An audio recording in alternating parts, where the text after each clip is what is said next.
últimas informações do SPFC atualizada hein, nesse dia 23. E hoje tem jogo, hein?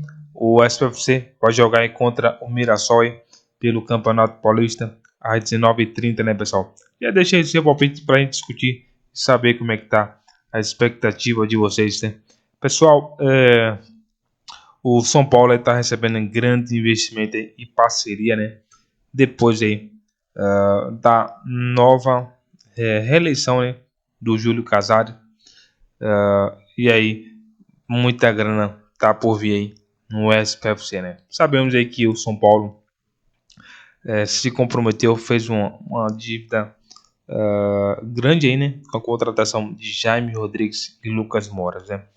Agora precisa realmente ganhar jogos para que consiga ter mais credibilidade aí e, consequentemente, entrar bastante dinheiro.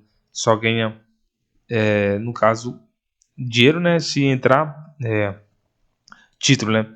Conquista de novos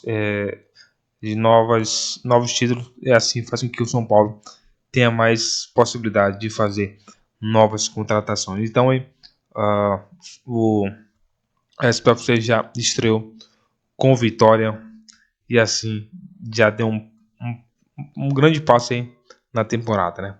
Vamos lá, pessoal, essa informação aqui sobre grande parceria no SPFC, né? São Paulo fecha parceria e terá avião particular e vai economizar, né? 23%. São Paulo fechou uma parceria com a empresa Sideral Linhas Aéreas e terá um avião particular por 2 anos, pessoal. Então, muito bom, né? O São Paulo aí fez essa parceria aí com essa empresa e assim consegue mais flexibilidade aí para se deslocar com o elenco, né? Ganha tempo para poder descansar e se concentrar, né?